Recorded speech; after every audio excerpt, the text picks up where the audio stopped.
am Lavana, 33 years old, and after saving every penny for 8 years, I finally bought my dream home in the Chicago suburbs. My parents always said they were proud of my independence, while my younger brother Jake seemed to float through life on their generosity. Last Sunday, our family dinner took an unexpected turn when Jake announced he was moving into my house. The smile on my face never wavered as I dropped my bombshell.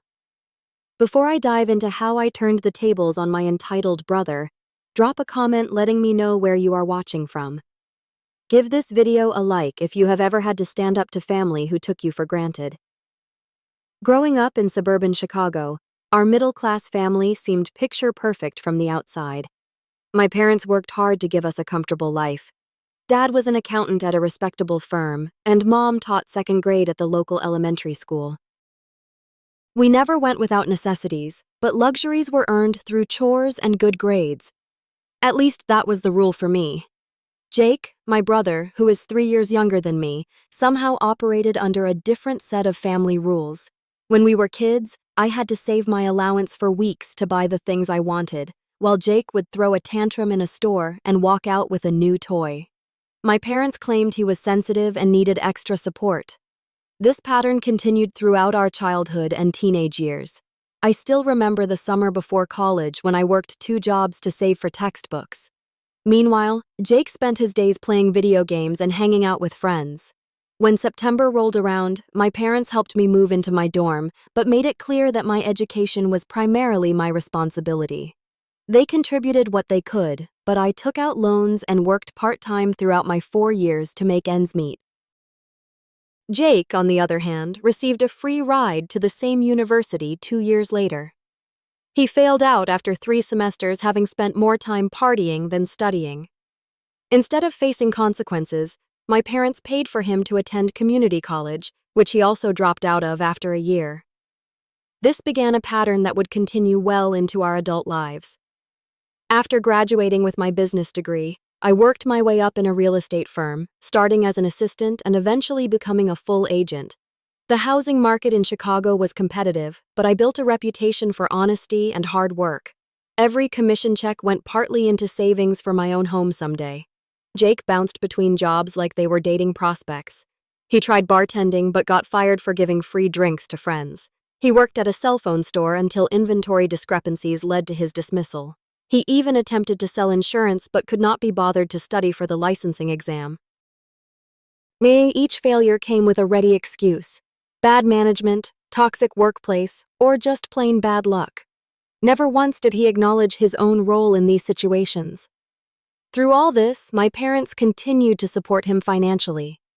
They paid his rent when he came up short, which was most months. They bought him a car when his old one died, claiming he needed reliable transportation to find a good job. They even paid off his credit card debt twice, lecturing him about responsibility while simultaneously removing the consequences of his irresponsibility. When I turned 29, after 7 years of dedicated saving and career building, I finally had enough for a down payment on a modest house. The market was hot and properties were being snatched up within days of listing. My real estate background gave me an advantage, and when a charming 3-bedroom craftsman-style home came on the market in a good neighborhood, I pounced. The asking price was at the very top of my budget, but I fell in love with the built-in bookshelves, original hardwood floors, and the bay window in the living room that let in the perfect amount of morning light. Securing the mortgage was stressful. As a single woman, the bank scrutinized my finances more than I expected. Every dollar I had ever earned seemed to be questioned and verified twice. The day I signed the final papers and received the keys, I cried in my car for a full 10 minutes. This house represented every sacrifice I had made, every extra shift I had worked, every vacation I had skipped to save money. It was more than a building. It was physical proof that my hard work meant something. My parents attended my housewarming party and seemed genuinely proud. Dad grilled in the backyard while Mom helped me arrange furniture. They gave me a gift card to a home improvement store as a present. It was one of the few times I felt like my achievements were being celebrated as much as Jake's mediocrity was usually accommodated. Jake came to the party 3 hours late, brought no gift, and spent most of the time complaining about his latest girlfriend troubles to anyone who would listen.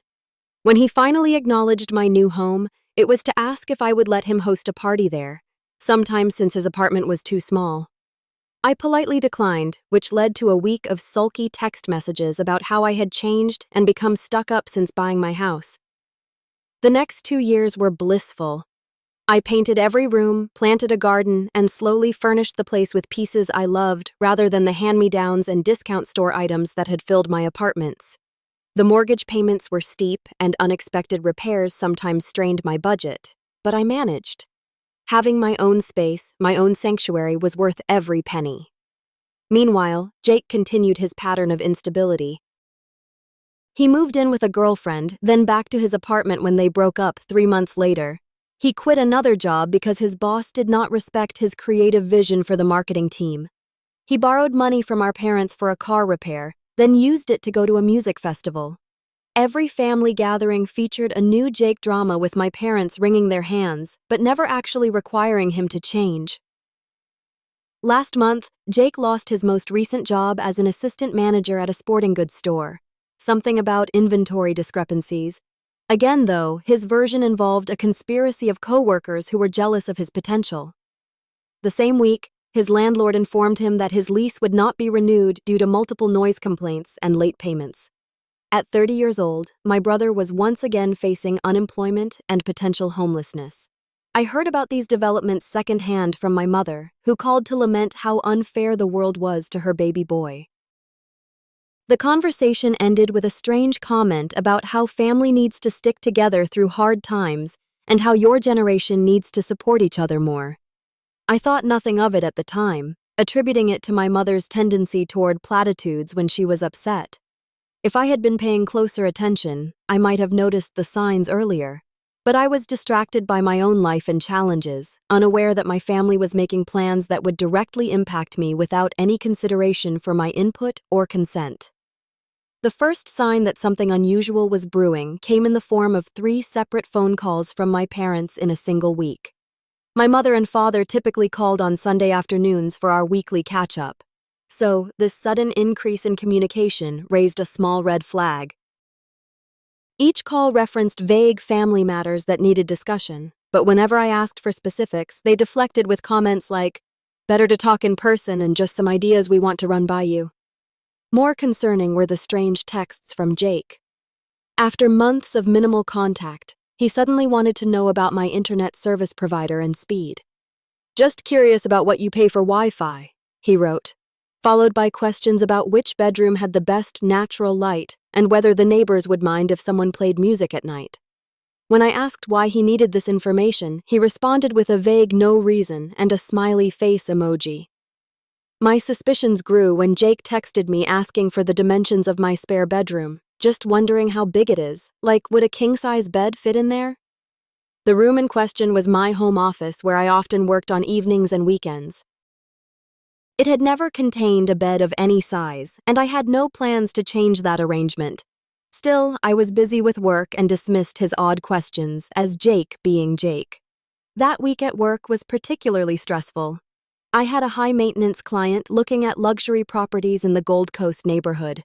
The commission would be substantial if I could close the deal, but the client changed her requirements daily, sending me scrambling to find new properties that met her ever-evolving criteria. My boss made it clear that keeping this client happy was a priority for the firm, putting additional pressure on me to perform. To compound matters, my house developed a serious plumbing issue. What started as a small leak under the kitchen sink quickly escalated into a major problem with the main water line. The plumber delivered the bad news with the sympathetic grimace of someone who knows they are ruining your day. Fixing the issue properly would cost over $7,000, money I did not have readily available. This financial blow came on the heels of replacing the water heater 2 months prior and dealing with electrical issues the month before that. The charming century-old craftsman-style home that had stolen my heart was revealing its true nature as a money pit. I had depleted my emergency fund and was now facing putting a large expense on my credit card, something I had sworn never to do after watching Jake spiral into debt with that same behavior. In a moment of pragmatism overriding emotion, I called my financial advisor to discuss options. Sandra had helped me budget for the home purchase initially and had gently suggested at the time that I might be stretching myself too thin. Now, reviewing my financial situation, she pointed out what I had been avoiding, acknowledging between the mortgage, the repairs, and my other expenses, I was slowly drowning. "Have you considered selling?" Sandra asked gently. "The market is hot right now, especially in your neighborhood. You bought at a good time, and prices have risen. You could potentially walk away with enough to pay off your debts and have a healthy down payment for something more manageable." The thought of selling my dream home felt like failure at first. This house represented everything I had worked for. But as Sandra walked me through the numbers, I realized she was right. Continuing on this path would eventually lead to financial disaster. Being house poor was affecting every other aspect of my life, from my stress levels to my ability to save for retirement. That evening, I contacted a colleague who specialized in residential sales in my area. Melissa came over the next day, walking through my house with the clinical eye of a professional rather than the emotional attachment of an owner. She confirmed what Sandra had suggested. I could list the house significantly above what I had paid for it 2 years ago and likely get multiple offers. "Would you be comfortable with a quick sale if the right offer came along?" Melissa asked. "I have a couple who just lost out on a bidding war for a similar property one neighborhood over. They are motivated buyers with financing already in place." The universe, it seemed, was sending me a clear message. The next day, the couple Melissa mentioned toured my house while I was at work.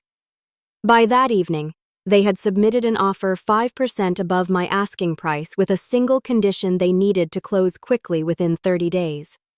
In return, they were willing to let me rent back the property for an additional 30 days after closing, while I found a new place at a nominal fee.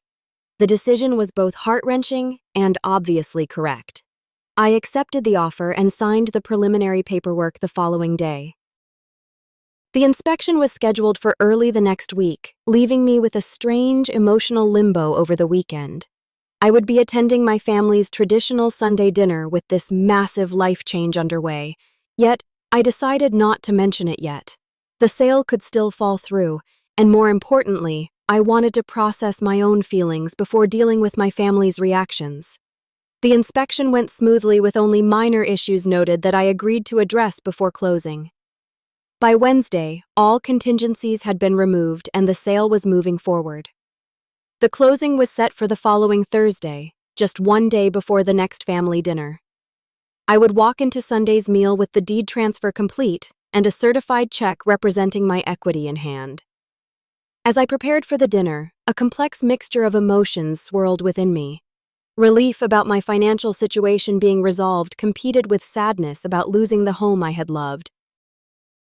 Pride in making a mature, responsible decision vied with disappointment that my dream had proven unsustainable. And underlying it all was a growing unease about Jake's strange questions and my parents' insistent calls about family matters to discuss. I chose not to tell them about selling my house until after the closing was complete, partly to avoid jinxing the deal, but mostly because I wanted to make this decision entirely on my own, without family input or drama. For once, this was about me and my needs, not about accommodating others or seeking approval. I had no idea that my decision would collide so dramatically with my family's secret plans, or that Sunday's dinner would become a turning point in all our relationships. Sunday dinners at my parents' house had been a tradition since Jake and I were in high school. Even after moving out, we maintained the ritual with rare exceptions. Mom always prepared a roast or lasagna or some other comfort food that required hours in the kitchen. And Dad would open a bottle of wine he had been saving for a special occasion. These gatherings normally had a comfortable predictability to them, a rhythm established over decades of family meals. This particular Sunday, I arrived at exactly 5:00, the designated dinner time. The familiar scent of pot roast and garlic mashed potatoes greeted me as I walked through the front door. Mom had set the dining room table with the good china, which was unusual for our casual family dinners. A bottle of champagne chilled in an ice bucket on the sideboard, Another departure from our typical wine with dinner. There she is. My father called from his recliner in the living room, muting the pre-game show he had been watching. He stood to hug me, patting my back with unusual enthusiasm. Right on time as always, our reliable Lavana. My mother emerged from the kitchen, wiping her hands on her apron. "Sweetheart, you look tired. Work keeping you busy." She embraced me, then held me at arm's length to examine my face, those dark circles under your eyes. "You are working too hard, honey. Just a demanding client and some house issues," I replied deliberately. Vague. "Something smells amazing, though. Can I help with anything?" No. Everything is under control. Jake should be here any minute." She exchanged a meaningful glance with my father that I pretended not to notice. "Why do not you sit down and relax? Your father opened some wine already." I accepted a glass of Cabernet and took my usual seat on the sofa, making small talk about the unseasonably warm weather and my mother's container garden on the back patio. The conversation felt forced, with my parents repeatedly checking the time and the front window for signs of Jake's arrival. At 5:20, the front door swung open and Jake strolled in as if his tardiness was of no consequence. "Sorry I am late," he announced without sounding sorry at all. Traffic was brutal. Considering he lived only 15 minutes away and rarely apologized for anything, this nominal acknowledgement of his lateness struck me as oddly formal. What truly caught my attention, however, was his appearance. Jake had gotten a haircut, exchanging his usual shaggy style for something more professional. He wore a button-down shirt tucked into khaki pants instead of his typical t-shirt and jeans. Most surprisingly, he carried a gift bag and what appeared to be a bottle of wine wrapped in tissue paper. "Jake, you look nice," Mom gushed, accepting his offering. "And you brought wine. How thoughtful. Just wanted to contribute to the celebration," he replied with a wink that sent a chill down my spine. Whatever was happening here had been orchestrated in advance, and I was the only one not in on the plan. When we moved to the dining room table, the unusual dynamics continued. My mother had placed Jake at the head of the table, a position typically occupied by my father. Dad took the foot of the table, leaving Mom and me on either side. As we served ourselves pot roast potatoes and green beans, the conversation remained stilted and artificial. "So, Lavana," my mother began after a few minutes of eating in awkward silence, "that big, beautiful house of yours must feel awfully empty with just you in it. All that extra space going to waste." I chewed slowly, buying time before responding. "It is just the right size for me. Actually, I use the spare bedroom as my home office, and the third bedroom is perfect for storage and guests. But surely you get lonely," she persisted. "Such a big place for one person." My father jumped in before I could respond. "Family should stick together during tough times. That is what I always say. We need to support each other, especially now with the economy being what it is." Jake nodded sagely, as if our father had just dispensed profound wisdom rather than a transparent lead into whatever announcement was coming. "Absolutely. Family first right now." The meal continued in this vein with pointed comments about my house, the importance of family, and thinly veiled references to Jake's recent string of bad luck. I noticed Jake checking his phone repeatedly, seemingly waiting for a specific time. My parents kept exchanging glances laden with anticipation. The champagne and the ice bucket remained unopened, clearly waiting for the main event. As Mom served her homemade apple pie for dessert, Jake cleared his throat and stood up, reaching for the champagne. "I think it is time we let Lavana in on the good news," he announced, beginning to unwrap the foil from the bottle. "What good news?" I asked, though a sinking feeling in my stomach told me I already knew. The cork popped with a festive sound that felt jarringly out of place, given the tension I was feeling. Jake poured champagne into 4 flutes that my mother had apparently set out in preparation for this moment. "Well, as you know, I have had some setbacks recently." Jake began his tone, suggesting he was about to announce a hard-won accomplishment rather than another handout. My landlord is being completely unreasonable about the lease, and the job market is brutal right now for someone with my qualifications. I took a small sip of champagne, waiting for the other shoe to drop. But every cloud has a silver lining. He continued raising his glass. Mom and Dad and I have been talking, and we have come up with the perfect solution. A real win-win scenario. He paused dramatically clearly, savoring his moment in the spotlight. To new living arrangements, Jake announced, lifting his glass higher. Starting next Saturday, I am moving into Lavana's house, just until I get back on my feet, of course. The silence that followed his proclamation lasted only a few seconds, but it felt eternal. My parents were beaming at Jake, then turned expectant smiles toward me, waiting for my enthusiastic endorsement of their plan. Jake's expression was a mixture of entitlement and smug satisfaction, as if he had cleverly solved a problem. Mom and Dad said the spare bedroom would be perfect for me, Jake added, when I did not immediately respond. They figured since you are never home anyway because of work, you would not even notice me there. Plus, I can help with utilities and maybe mow the lawn sometimes. My mother nodded encouragingly. We thought it was the perfect solution, honey. Jake needs a stable place to live while he job hunts, and you have all that extra space. Family helping family, and this way, you would not be all alone in that big house. My father added, it is not safe for a young woman to live alone these days. Anyway, I looked around the table at their expectant faces. These people who had made plans to insert Jake into my home without even consulting me.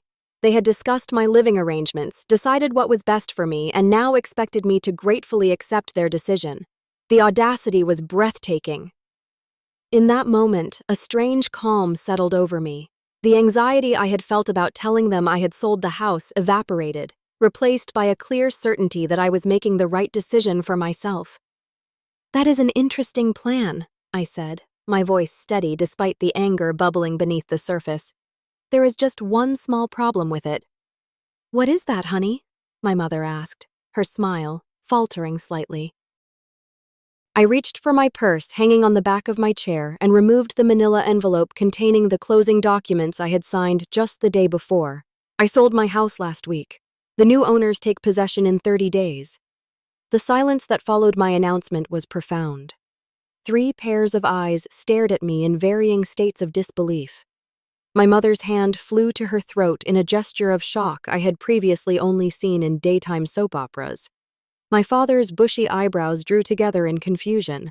Jake's mouth literally hung open, his champagne glass, frozen halfway to his lips. You are joking, right? Jake finally broke the silence, a nervous laugh escaping him. This is some kind of weird payback prank. I removed the deed transfer and closing documents from the envelope and placed them on the table. The inspection was completed on Tuesday. All contingencies were removed Wednesday, and we closed yesterday afternoon. The new owners are a lovely couple with a 5-year-old daughter who is very excited about the backyard swing set I am leaving for her. My father picked up the papers, adjusting his reading glasses to examine them. His expression darkened as he realized I was telling the truth. Lavana, why would you do something like this without discussing it with your family first? This is a major life decision. The irony of his statement was not lost on me. You mean the way you all discussed Jake moving into my house before informing me? That is completely different. My mother interjected. We were trying to help both of you by volunteering my home as a landing pad for Jake without asking me how is that helping me exactly. The calm I had felt moments ago was beginning to crack, years of resentment seeping through the fissures. Jake snatched the papers from my father and scanned them frantically as if looking for a loophole. You did this on purpose, he accused, slapping the documents down on the table. You heard somehow that I needed a place to stay, and you sold your house to spite me. Not everything is about you, Jake, I replied, keeping my voice level with effort. I sold my house because it was becoming a financial burden. The plumbing issues alone were going to cost $7,000 to fix properly. Money I do not have because, unlike you, I do not have parents who bail me out of every financial crisis. That is unfair, Lavana, my father said sternly. We have always supported both our children equally. A bitter laugh escaped me before I could suppress it. Equally, Dad, I worked 2 jobs to pay for college while you gave Jake a free ride, which he wasted. I saved for 8 years to buy that house while you paid Jake's rent whenever he came up short. You bought him a car when his died, but when my transmission went out last year, all I got was advice to take the bus until I could afford repairs. Your brother has had a harder time finding his path, my mother defended, tears welling in her eyes. He needs more support, and whose fault is that, I challenged. You have been supporting his bad decisions for so long that he has never had to face consequences or grow up. Jake pushed back from the table, his chair scraping loudly against the hardwood floor. I do not have to listen to this sanctimonious bullcrap. You have always thought you were better than me, Lavana. Miss Perfect with her real estate career and her house in the nice neighborhood. I do not think I am better than you, I said quietly. I just made different choices and worked hard for what I have. What I had, I corrected myself. The reality of selling my beloved home hitting me again. Well, your choices have screwed me over, Jake spat. I already gave notice at my apartment. I have to be out by the end of the month, and now I have nowhere to go. My mother gasped. Jake, you already gave notice. We said to wait until after we talked to Lavana. Jake had the grace to look slightly abashed. I was being proactive. Mom, the landlord was hassling me about the noise complaints, and I figured why pay rent for another month when I could move in with Nat? You assumed I would just welcome you with open arms, I said, the full extent of his entitlement dawning on me. You made a life decision based on access to my house, which you never bothered to ask me about. Because you would have said no, Jake shouted. You have always been selfish. Enough. My father rarely raised his voice, so his sharp command silenced the room. This is getting us nowhere. Lavana, is there any way you can back out of this sale? If you explain the situation, maybe the buyers would understand. I stared at him in disbelief. Are you seriously asking me to cancel a legal contract, potentially get sued, and definitely lose the earnest money? Also, Jake can have a free place to crash after I just told you I needed to sell for financial reasons. We could help with the plumbing costs, my mother offered quickly, and maybe chip in for utilities while Jake stays with you. The sale is final, I said firmly, and even if it was not, I would not cancel it for this reason. Jake is 30 years old. He needs to solve his own housing crisis. Jake pushed his chair back further and stood. Thanks for the support, sis. Really feeling the family love right now. He stormed toward the front door. Jake, wait, my mother called, rising to follow him. Let him go, Mom, I said wearily. He needs to cool down. The front door slammed with enough force to rattle the china cabinet. My mother sank back into her chair, tears now flowing freely down her cheeks. How could you do this to your brother? He is going to be homeless. He is not going to be homeless, I countered. He has options. He could find a roommate situation, rent a studio apartment, or even stay with you and Dad temporarily while he finds a place. My father cleared his throat uncomfortably at this last suggestion. Well, we would offer, of course, but your mother just converted Jake's old room into her crafting space, and all the furniture has been donated. You still have the guest room, I pointed out. That is more of a storage space now, my mother said quickly. Besides, Jake needs his independence. Just not enough independence to find his own housing solution, I observed dryly. My father sighed heavily.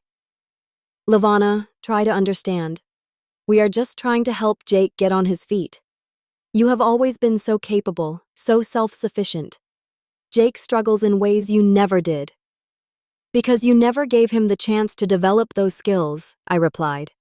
Every time he faces a consequence for his actions, you swoop in and fix it for him. How is he ever supposed to learn? We are his parents, my mother said defensively. That is what parents do. No, Mom, that is what enablers do, I said gently. Real parental love means preparing your children for the real world, not shielding them from it forever. The conversation continued in circles with my parents, alternating between guilt trips about family loyalty and suggestions for how I could still accommodate Jake despite selling my house. Could I let him stay with me in my new place? Could I help pay for his apartment until he found a job? Would I consider lending him money from the proceeds of my home sale? Each suggestion made it clearer that in their eyes, my resources would always be viewed as a potential safety net for Jake. The money from my house sale was not seen as my financial security, but as a family fund that should be available to solve Jake's problems. After an hour of this exhausting conversation, I gathered my purse and the closing documents. I need to go. I have an early showing tomorrow, and I need to continue packing tonight. Lavana, please, my mother began, but I cut her off with a raised hand. I love you both, but I cannot keep having this same conversation. Jake is an adult, and his housing situation is not my responsibility. I hope you will help him find a realistic solution, but I need to focus on my own transition right now. My father walked me to the door in silence, his expression troubled. As I turned to say goodbye, he surprised me by pulling me into a tight hug. I am proud of you, he whispered, even when I do not understand your decisions. It was a small acknowledgement, but in that moment, it meant everything. With tears threatening, I hurried to my car and drove home to my soon-to-be former house, the weight of the evening heavy on my shoulders.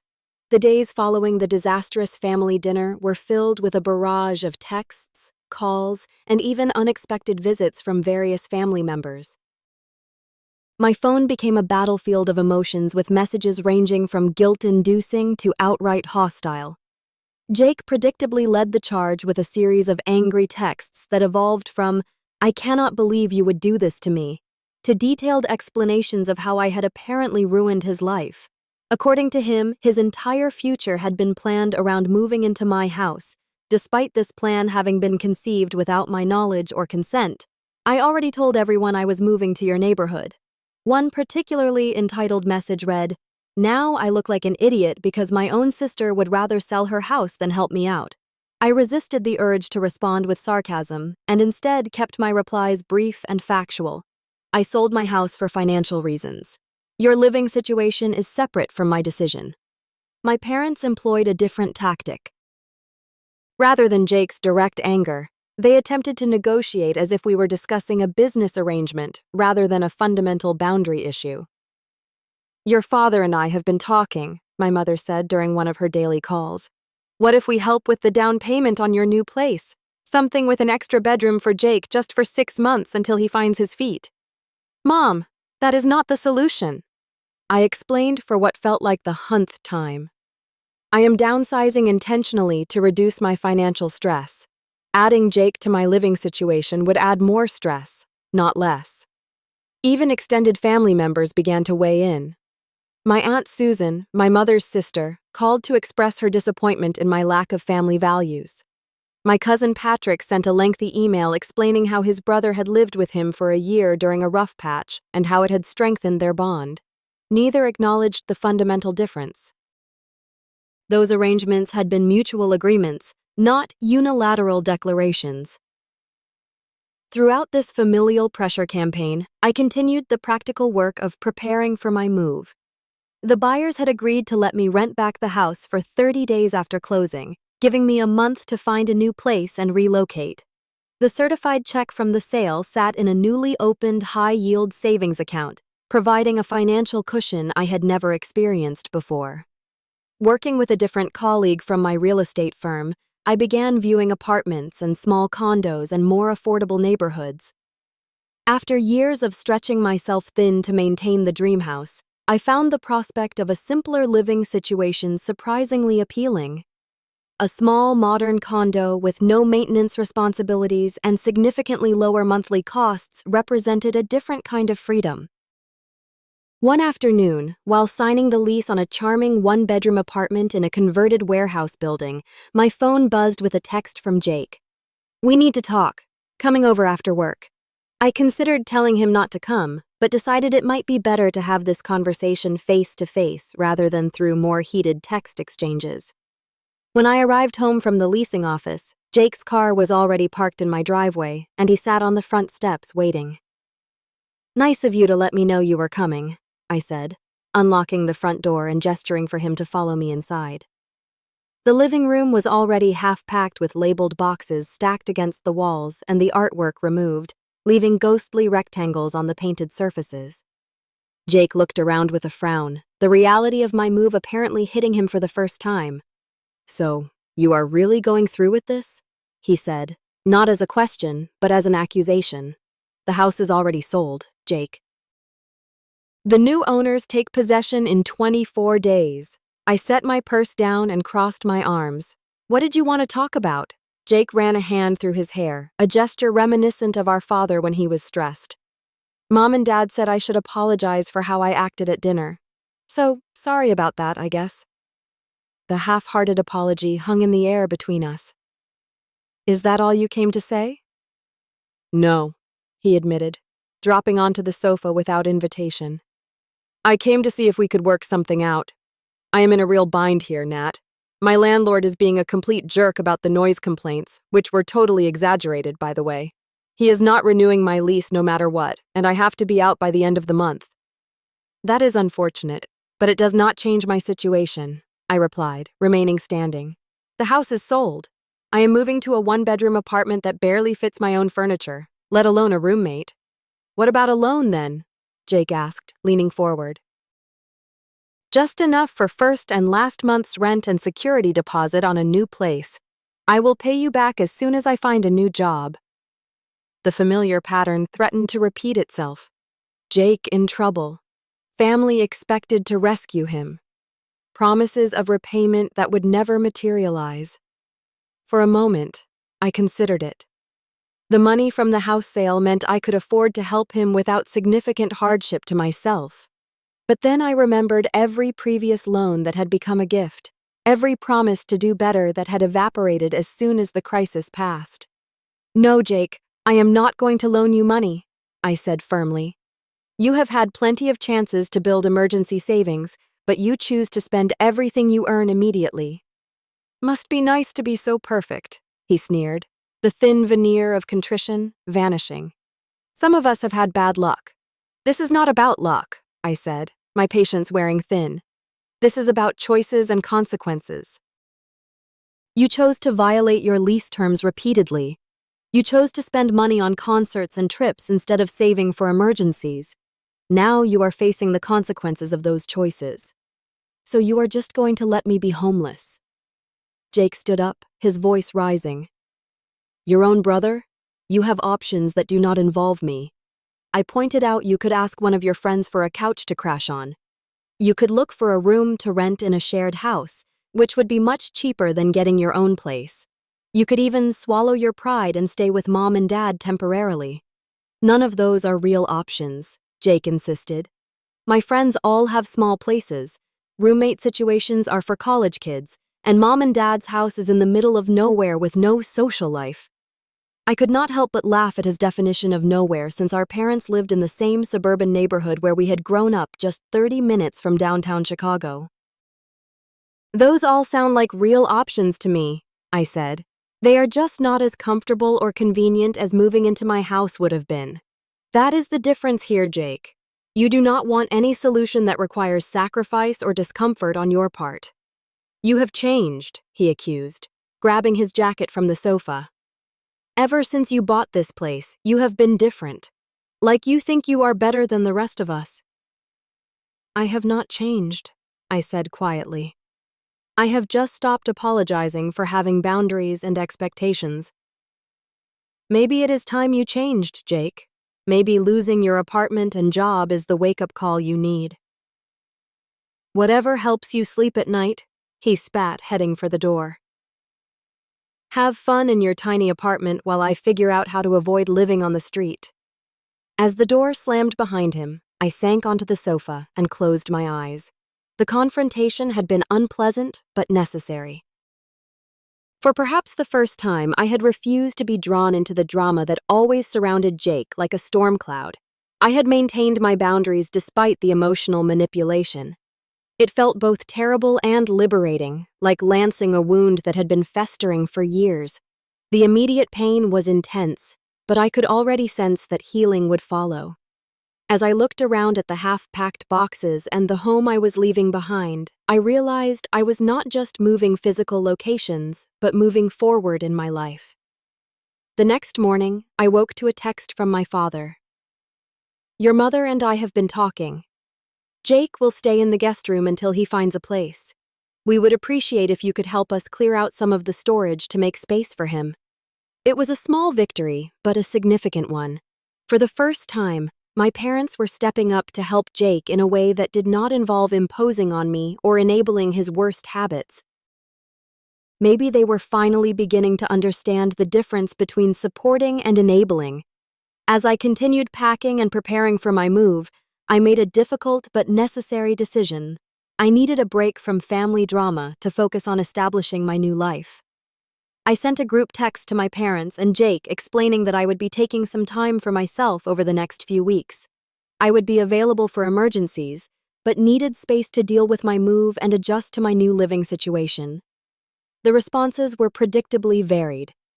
My mother expressed hurt and confusion.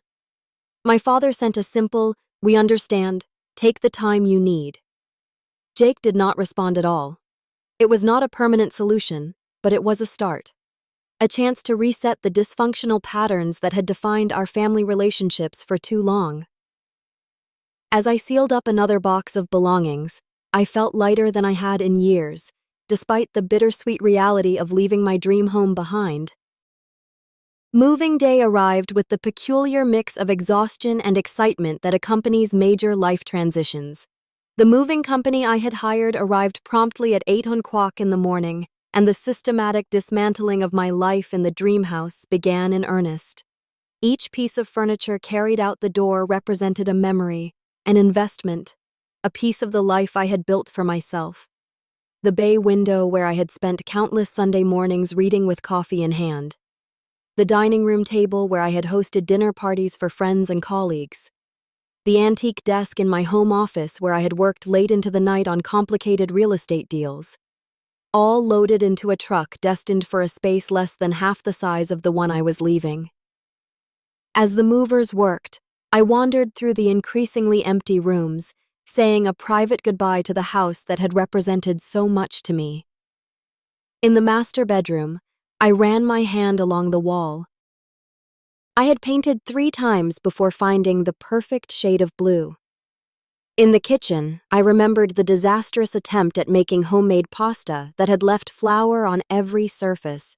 Each room held memories, some joyful, some painful, all part of the life I was now consciously choosing to leave behind. When the last box was loaded, I did a final walkthrough with the new owners. The young couple was visibly excited, already discussing where their daughter's toys would go and which room would become their home office. Their enthusiasm was infectious, and I found myself sharing in their joy. Even as I handed over the keys, my house would become their home, and there was something beautiful about that continuation. The first few weeks in my new apartment were an adjustment. The space was modern and low maintenance with concrete floors, exposed brick walls, and large industrial windows that flooded the open concept living area with natural light. It was stylish in a way my old house had never been, but it took time to adapt to the smaller footprint and the sounds of city living outside my windows. What surprised me most was the financial relief I felt almost immediately. After paying off the remaining mortgage and setting aside money for taxes, I had enough left to clear all my outstanding debts and establish a healthy emergency fund. My monthly expenses dropped dramatically without the burden of the mortgage and constant home repairs. For the first time in years, I could look at my bank account without a knot of anxiety forming in my stomach. Meanwhile, across town, my family was undergoing their own adjustment period. True to their word, my parents had cleared enough space in their guest room to accommodate Jake temporarily. According to the occasional updates from my mother, the arrangement was not without challenges. "He stays out until all hours," she complained during one of our brief phone conversations, "and he leaves his dishes in the sink, even though I have asked him a dozen times to rinse them." I listened sympathetically, but resisted the urge to say, "I told you so." This was a lesson my parents needed to learn for themselves. The real surprise came about a month after my move when my father called with unexpected news. "Your brother has a job interview tomorrow," he announced with cautious optimism. "An actual professional position with that marketing firm downtown. He asked me to help him prepare for it." "That is great," I replied, genuinely pleased. What changed? "Well," my father said with a chuckle, "your mother implemented some house rules: rent due on the first of the month, chores assigned weekly, and a curfew for weeknights. Jake pitched a fit at first, but when she stood firm and I backed her up, he realized we were serious. Mom is charging him rent." I could not keep the shock from my voice. "Not much," my father admitted, "just enough to give him some responsibility. We are putting the money aside to help him with a security deposit when he finds his own place. But he does not know that part. It was a small step, but a significant one. For perhaps the first time, my parents were treating Jake like an adult capable of meeting expectations rather than a perpetual child in need of rescue. 2 weeks later, the family gathered for the first Sunday dinner since the confrontation. I arrived with some trepidation, unsure what reception to expect.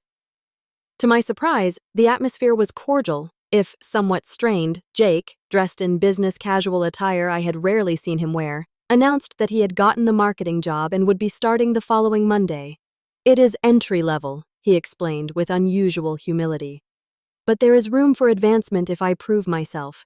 "That is wonderful, Jake," I said sincerely. "The marketing background from your community college courses should help." He nodded, meeting my eyes briefly before looking away. It was not an apology, but it was an acknowledgement of sorts, a recognition that things were changing between us. After dinner, while helping my mother clear the table, she pulled me into an unexpected hug. "I owe you an apology," she said quietly. "Your father and I have been talking, and we realize now that we have not been fair to either of you. We expected too little of Jake and too much of you." The acknowledgement brought tears to my eyes. "Thanks, Mom. That means a lot. It has not been easy having him back home," she continued with a rueful smile, "but it has been good for all of us. I think your father and I are learning to set boundaries we should have established years ago." Over the following months, a new family dynamic slowly emerged. Jake found an apartment within his budget in a neighborhood not far from his new job. It was small and far from luxurious, but it was his earned through his own efforts. When he hosted a modest housewarming party, I brought a plant and a gift card to a nearby grocery store as my contribution. "Thanks for coming," he said awkwardly as I was leaving. "I know things have been weird between us. Family is complicated," I replied with a smile. "But we are figuring it out." "For what it is worth," he added, hands shoved in his pockets. "I get it now why you were so protective of your house and your independence. I should not have expected you to sacrifice what you worked for just because I made poor choices.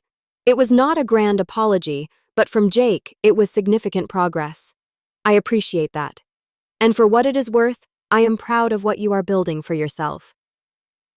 Now, as summer turned to fall, I found myself settling comfortably into my new life. The apartment had become home decorated with my favorite pieces from the house and a few new additions better suited to the urban industrial aesthetic. My financial situation had stabilized, allowing me to focus on building my career rather than just paying bills. With the proceeds from the house sale invested wisely, I began casually looking at properties again, but with a more realistic perspective. The dream home had taught me valuable lessons about the difference between what I wanted and what I needed, between status and security. When the time came to buy again, it would be with clear eyes and practical expectations. Meanwhile, my relationship with my family continued to evolve. My parents, seeing the positive changes in Jake's life, began to understand the damage their enabling had caused. They still supported both of us, but in healthier ways that acknowledged our adulthood and autonomy. Jake and I would never be best friends, but we were learning to interact with mutual respect rather than resentment and entitlement. One evening, as I sat by my apartment window watching the city lights come on, I received an unexpected text from Jake. "Got my first performance bonus today. taking myself out to celebrate. Never thought I would say this, but thanks for not letting me move in. Needed the kick in the pants. I smiled at the message, feeling a complex mix of emotions. The path to this moment had been painful for all of us, but perhaps necessary. Sometimes the hardest decisions lead to the most important growth. Sometimes losing what you thought you wanted opens the door to what you truly need. 6 months after selling my dream house, I stood in the living room of a modest 2-bedroom townhouse in a quiet neighborhood just outside the city. Sunlight streamed through windows that overlooked a small but private patio garden. The space was smaller than my former house, but more practical for my needs with modern amenities that would not require constant repairs and updates. "What do you think?" asked my realtor, a colleague who had patiently shown me dozens of properties over the past few months. "I think this might be the one," I replied, already envisioning my furniture in the space. This time, my home purchase was driven by practicality rather than emotion. I had carefully calculated what I could comfortably afford without stretching my finances to the breaking point. The proceeds from selling my previous house had been partly invested and partly used for a substantial down payment that would keep my monthly mortgage manageable. The financial security that came from making smarter choices had transformed more than just my housing situation. Without the constant stress of living paycheck to paycheck, I found myself sleeping better, enjoying my work more, and having energy for hobbies and friendships that had been neglected during my house-poor years. The journey to this point had not been easy, particularly regarding my family relationships. The confrontation at that fateful dinner had initially created deep rifts, but over time, those painful conversations had led to unexpected healing. My brother Jake had surprised everyone, including himself, with his growth over the past 6 months. After the initial shock of having to solve his own housing crisis, he had found an affordable apartment committed to his new marketing job and even started building an emergency savings account. We were not close in the way some siblings are, but we had developed a mutual respect that had been absent for most of our adult lives. "Your brother asked me for financial advice last week," my father commented during a recent phone call, his tone conveying his astonishment. "Wanted to know about retirement accounts and investment options for his work bonus." I nearly fell out of my chair. My parents had undergone their own transformation. Having Jake live with them temporarily had been a wake-up call regarding the consequences of their enabling behavior. They had been forced to establish boundaries they should have set years earlier, and in doing so had discovered that Jake was capable of far more independence than they had believed. "We did him no favors," my mother admitted during a heart-to-heart conversation over coffee. "We thought we were protecting him, but we were actually preventing him from growing up.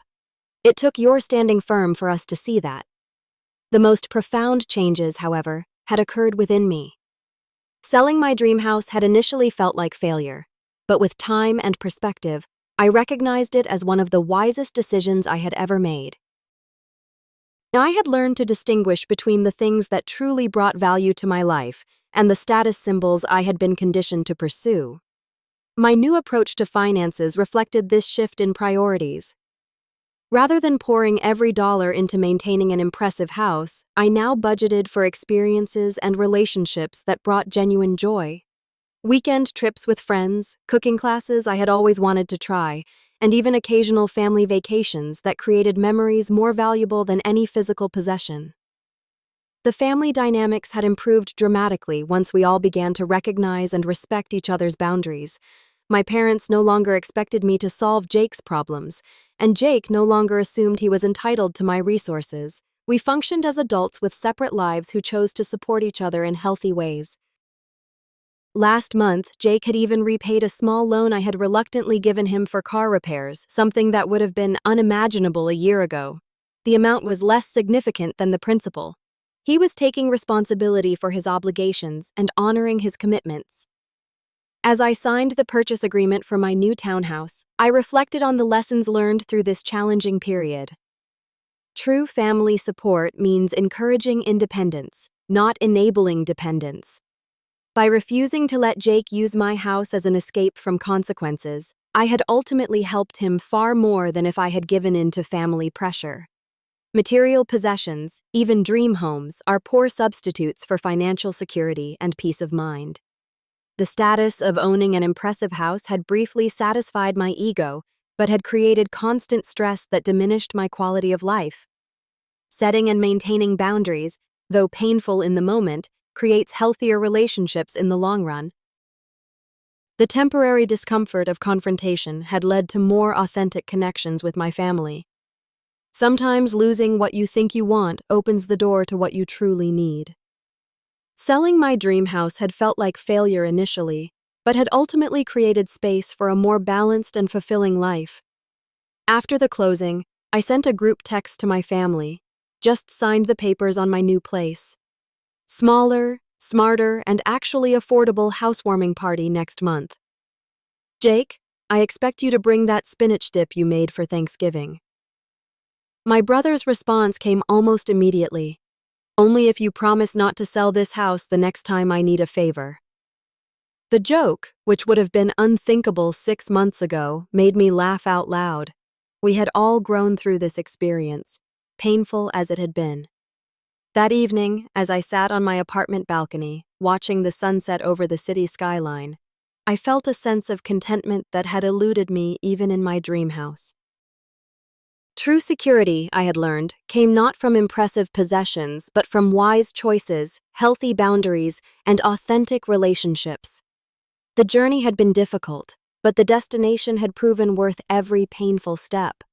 In losing my dream house, I had found something far more valuable, a dream life built on reality rather than appearances, on wisdom rather than wishful thinking. Have you ever had to make a difficult decision that others did not understand, but that ultimately proved to be the right choice? Share your experience in the comments below. If this story resonated with you, please give it a like and subscribe for more real-life stories about setting boundaries and finding your own path. Share this video with someone who might be struggling with family expectations or financial pressure. Remember, sometimes the hardest choices lead to the most important growth. Thank you for listening to my story, and I wish you the courage to make the right decisions for yourself, even when they are difficult.